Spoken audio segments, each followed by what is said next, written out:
ये कहानी है कुछ ऐसे दोस्तों की जो कि नशे की हालत में अपने ही टीचर के साथ जबरदस्ती गलत काम कर डालते हैं और फिर इसे जान से मारने की कोशिश करते हैं, लेकिन जब ये बच जाती है तो ये इन सब से कैसे बदला लेती है ये हम देखेंगे आज के एक्सप्लेनेशन में। तो मूवी की स्टार्ट एक जंगल को दिखाने से होती है जहाँ पर एक कपल गाड़ी के अंदर मेक आउट कर रहा था। अब जैसे ये लड़का इस लड़की के साथ इंटीमेट होने जाता है तो तभी ये इसे रोक देती है और कहती है कि हम शादी से पहले ये सब नहीं कर सकते। ये सुनकर ये लड़का इसे समझाता है कि हम कब तक ऐसे वर्जिन रहेंगे। इसके काफी फोर्स करने पर ये लड़की मान जाती है और फिर ये दोनों इंटीमेट होने गाड़ी के अंदर जाते हैं, लेकिन तभी इनके पीछे आकर एक गाड़ी रुकती है जिससे ये दोनों कुछ नहीं करते और ये लड़का अपनी गाड़ी से निकलकर इस गाड़ी को चेक करने जाता है जहाँ पर इसे गाड़ी के अंदर एक अजीब सी औरत दिखाई देती है। अचानक ये औरत एक चाकू से इस लड़के पर हमला कर देती है। ये लड़का जख्मी हालत में रेंगते हुए अपनी गाड़ी के पास जाता है, लेकिन ये औरत इसके पीछे आकर इसे चाकू से कई बार स्टैब करके मार देती है। ये देखकर ये लड़की यहाँ से भागने की कोशिश करती है मगर ये औरत इसे भी मार देती है। अब अगले सीन में हम एक और कपल को देखते हैं जिनका नाम जूडी और कैनी होता है। यहाँ कैनी जूडी को इसके घर छोड़ने आया था। जूडी के घर पहुंचकर कैनी इसे किस करने का बोलते हैं तो जूडी इसे मना कर देती है जिससे कैनी को गुस्सा आ जाता है। दरअसल ये दोनों एक साल से रिलेशनशिप में थे और अभी तक ये दोनों एक बार भी इंटीमेट नहीं हुए थे। यहाँ कैनी जूडी से ब्रेकअप करने का फैसला करता है, लेकिन जूडी से लेकर काफी ज्यादा सीरियस थी। ये रोते रोते अपने घर चली जाती है। जब जूडी अपने कमरे में जाती है तो वहाँ इसे अपने फादर ब्रांड नजर आते हैं जो कि एक पुलिस ऑफिसर थे। ये जूडी से लेट आने की वजह पूछते हैं तो जूडी इन्हें झूठ बोलती है कि ये अपनी फ्रेंड की बर्थडे पर गई थी। इसके फादर इस पर काफी गुस्सा करते हैं और कहते हैं कि तुम टाइम से घर आया करो। रात को ब्रांड के पास इसकी टीम की कॉल आती है जो कि इसे जंगल में आने का बोलती है। अब अगली सुबह ब्रांड जंगल में जाता है तो वहाँ इसकी टीम इसे उसी कपल की डेड बॉडी दिखाती है जिसे कल रात उस औरत ने मारा था। यहाँ पर हम देखते हैं कि उस पागल औरत ने इस लड़की को किलो के साथ पेड़ के अंदर गाड़ दिया था। ब्रांड ये देखकर काफी हैरान होता है और इन बॉडीज को पोस्टमार्टम के लिए भेज देता है। इधर जूडी तैयार होकर अपनी कॉलेज जाती है जहाँ इसे इसका एक फ्रेंड टिमी मिलता है जो कि इसे बताता है कि कल रात हमारे कॉलेज के 2 स्टूडेंट्स को किसी ने मार दिया। ये सुनकर जूडी काफी शॉक होती है कि तभी इसकी नजर अपने बॉयफ्रेंड पर जाती है जो कि किसी और लड़की को इम्प्रेस करने में लगा था, जिससे जूडी काफी जेलस होती है। दूसरी तरफ हम देखते हैं कि फ्रेंड जूडी के कॉलेज के प्रिंसिपल के पास आता है। दरअसल ये दोनों बचपन के फ्रेंड्स थे और यहाँ पर ये उन्हीं मरे हुए स्टूडेंट्स के बारे में बात कर रहे थे। प्रिंसिपल से बात करने के बाद फ्रेंड उन्हीं मरे हुए स्टूडेंट के क्लास फेलोज के पास जाता है ताकि ये इनसे पूछताछ कर सके, मगर किसी को भी उनके बारे में कुछ नहीं पता था। यहाँ पर हम एक टीचर टॉम को देखते हैं जो कि इन स्टूडेंट्स के मरने से कुछ ज्यादा ही दुखी लग रहा था। अब रात हो जाती है और हम उसी साइको लेडी को देखते हैं जो कि अपने अगले शिकार की तैयारी कर रही थी।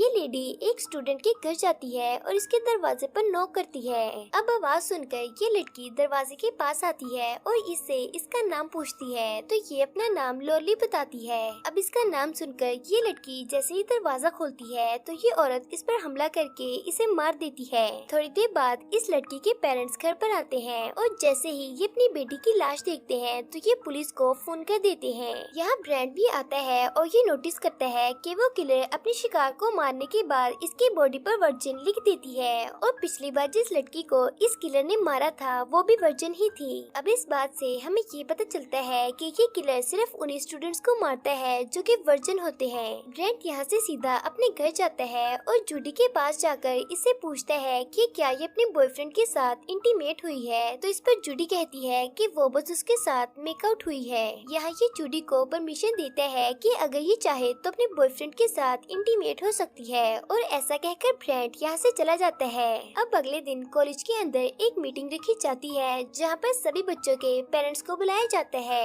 यहाँ ब्रेंट इन सबको बताता है कि वो किलर सिर्फ उन्हीं स्टूडेंट्स को मारता है जो कि वर्जिन होते हैं, क्योंकि उस किलर ने अभी तक जिसे भी मारा है उसकी बॉडी पर चाकू से वर्जिन लिखा हुआ था। ब्रेंट की बात सुनकर कुछ पेरेंट्स के दरमियान में लड़ाई हो जाती है और इस मीटिंग को यहीं पर खत्म कर दिया जाता है। अब क्योंकि इस मीटिंग में किसी भी स्टूडेंट का आना अलाउ नहीं था, इसलिए जूडी अपने फ्रेंड के साथ छुपकर ब्रेंट की सारी बातें सुन लेती है। टिमी ये बात सुनकर शॉक हो जाता है और ये अपने फ्रेंड्स को अलर्ट करने के लिए जूडी का फोन लेकर इन्हें कॉल करते हैं। लेकिन काफी देर गुजरने के बाद जब टिमी वापस नहीं आता तो जूडी इसे ढूंढने जाती है, जहाँ इसे एक दरवाजे पर वर्जिन लिखा हुआ दिखता है। अब जैसे ही ये इस दरवाजे को खोलती है तो इसके अंदर टिमी की लाश थी। यहाँ अचानक वो लेडी जूडी पर हमला कर देती है, जिससे जूडी अपनी जान बचाकर यहाँ से भागने लगती है, मगर रास्ते में वो इसे पकड़ लेती है और एक नाइफ से इसकी बॉडी पर वर्जिन लिखने वाली होती है कि तभी जूडी उल्टा इसी पर अटैक करके इसे बेहोश कर देती है। इसके बाद ये भागते हुए ब्रेंट के पास जाती है और इसे ये सब कुछ बता देती है। जब ये उस किलर को देखने जाता है तो वहाँ इसे कोई भी दिखाई नहीं देता। अब इसके बाद हम देखते हैं कि जूडी को पुलिस स्टेशन ले जाकर उस किलर का स्केच बनवाया जाता है। जब ब्रेंट इस स्केच को देखता है तो ये काफी ज्यादा शॉक हो जाता है कि जैसे ये इस औरत को पहले से ही जानता हो। ये बाहर जाकर प्रिंसिपल को फोन करता है और इसे ये स्केच भेजकर इससे पूछता है कि क्या ये लोरली है, तो ये इसे कहता है कि वो तो 25 साल से गायब है और आज तक उसे किसी ने नहीं देखा। यहाँ जूडी भी एक दूसरे फोन से इन दोनों की बातें सुन रही थी। ब्रेंट इसे देख लेता है और फोन को कट करके इससे पूछता है कि तुमने क्या सुना। इस पर जूडी ब्रेंट से झूठ बोलती है कि मैं यहाँ अपनी फ्रेंड से बात करने आई थी। तभी जूडी की फ्रेंड यहाँ जाती है और ये इसे बताती है कि अब सभी स्टूडेंट्स को ये बात पता चल चुकी है कि वो किलर सिर्फ वर्जिन स्टूडेंट्स को ही मारता है। इसलिए हम सब ने रात को एक पार्टी अरेंज की है जिसमें हम सब मिलकर एक दूसरे की वर्जिनिटी को लूज करेंगे। इसके बाद ये अपनी फ्रेंड के साथ कॉलेज जाती है, जहाँ इसे कैनी मिलता है। कैनी से कहता है कि मैं अभी भी तुमसे बहुत प्यार करता हूँ और अगर तुम चाहो तो हम दोनों इंटीमेट भी हो सकते हैं। ये सुनकर जूडी कहती है कि मुझे यहाँ से सीधा अपने घर जाना है और फिर मैं सोचूंगी कि मुझे तुम्हारे साथ इंटीमेट होना है या नहीं। इधर जब प्रिंसिपल को इस पार्टी के बारे में पता चलता है तो ये काफी गुस्सा होता है और अनाउंस करता है कि कोई भी स्टूडेंट इस पार्टी में नहीं जाएगा, मगर कोई भी इसकी बात नहीं मानता और ये सब इस पार्टी के लिए काफी ज्यादा एक्साइटेड थे। दूसरी तरफ हम जूडी को देखते हैं जो कि लोरली के बारे में जानना चाहती थी। ये अपने घर आकर अपनी मॉम से उसके बारे में पूछती है। इसके जिद करने पर इसकी मॉम इसे बताती है कि आज से 25 साल पहले एक लड़के की गाड़ी जंगल के पास खराब हो गई थी और इसी बात का फायदा उठाकर 4 स्टूडेंट्स ने नशे की हालत में उसके साथ जबरदस्ती की और फिर इसे मरने के लिए वहीं पर छोड़ दिया, जिसके बाद से उसका कुछ भी पता नहीं चला।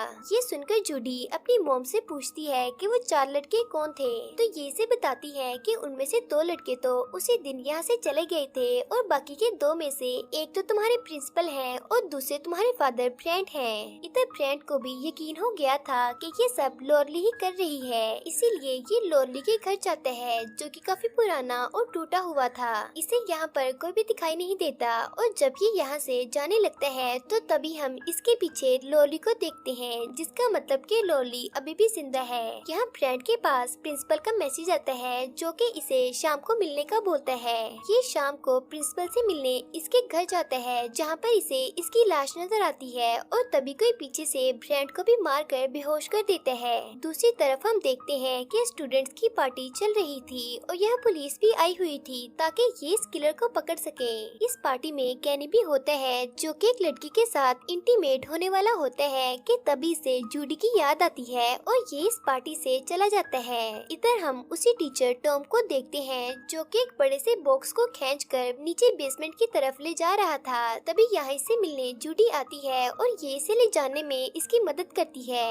जूडी को इस बॉक्स में से किसी इंसान की आवाज सुनाई देती है और जैसे ही ये इस बॉक्स को खोलती है तो इसके अंदर हम ब्रेंट को देखते हैं। इससे पहले कि ये कुछ समझ पाती टॉम इसे भी मार कर बेहोश कर देता है। अब यहाँ पर हमें पता चलता है कि वो किलर कोई और नहीं बल्कि ये टीचर है। इसके बाद जब जूडी को होश आता है तो वो खुद को बंधा हुआ देखती है। यहाँ ये टीचर ब्रेंट से कहता है कि तुम अपनी बेटी को अपनी सच्चाई बताओ कि तुमने 25 साल पहले क्या किया था। तो इस पर जूडी कहती है कि मैं सब कुछ जानती हूँ। यहाँ पर हमें ये भी पता चलता है कि टॉम लोरली का ही बेटा है और लोरली ने खुद इसे अपने रेप के बारे में बताया था, जिसके बाद टॉम ने इन सबसे बदला लेने का फैसला कर लिया था। खैर अब टॉम एक नाइफ लेकर जूडी की बॉडी को काटने वाला था कि तभी यहाँ कैनिया जाता है जो कि डोर को जोर जोर से नॉक करने लगता है। इसकी आवाज सुनकर टॉम दरवाजा खोलता है और इससे पूछता है कि तुम यहाँ पर क्या करने आए हो। इससे पहले कि कैनी इसी को जवाब देता, ब्रेंट एक शीशे को नीचे गिरा देते हैं, जिसकी आवाज से कैनी को शक होता है और ये टॉम पर अटैक हैक करके दरवाजे को अंदर से लॉक कर लेता है। ये जल्दी से बेसमेंट में जाता है और इन दोनों को आजाद कर देता है। इधर टॉम भी एक कुल्हाड़ी लेकर दरवाजे को तोड़ देता है और अंदर आकर ब्रेंट को जान से मार देता है। ये देखकर केनी जूडी को लेकर यहाँ से भागने लगता है और ये दोनों उसी पार्टी में आ जाते हैं जहाँ पर सभी लोग मजे करने में लगे थे। टॉम भी इनके पीछे पीछे यहाँ आ जाता है और सभी स्टूडेंट टॉम के हाथ में चाकू देकर इधर उधर भागने लगते हैं। यहाँ टॉम केनी पर हमला करके इसे भी मार देता है और अब ये जूडी को मारने के लिए इसकी तरफ बढ़ता है। जूडी अपने फादर की मौत की वजह से काफी सदमे में थी और ये टॉम को खिड़की से नीचे धक्का दे देती है, जिससे लकड़ी का एक टुकड़ा इसकी बॉडी के आर पार हो जाता है। यहाँ सबको लगता है कि शायद ये मर गया और जैसे ही ये इसके पास जाते हैं तो ये एक स्टूडेंट पर हमला कर देते हैं, लेकिन तभी यहाँ एक लेडी ऑफिसर आकर इसे काफी बार शूट करती है, जिससे फाइनली इसकी मौत हो जाती है। अगली सुबह पुलिस जूडी और इसकी मॉम से इन्वेस्टिगेशन करती है और इससे पूछती है कि आखिर उस किलर ने फ्रेंड को क्यों मारा, तो जूडी से कहती है कि वो इस बारे में कुछ नहीं जानती। अब क्योंकि पुलिस के पास इनके खिलाफ कोई भी सबूत नहीं था, इसलिए ये इन दोनों को जाने देते हैं। जैसे ही जूडी यहाँ से निकलती है तो ये सड़क पर लॉली को देखती है, जो कि अचानक से गायब हो जाती है और ये मूवी भी यहीं पर खत्म हो जाती है।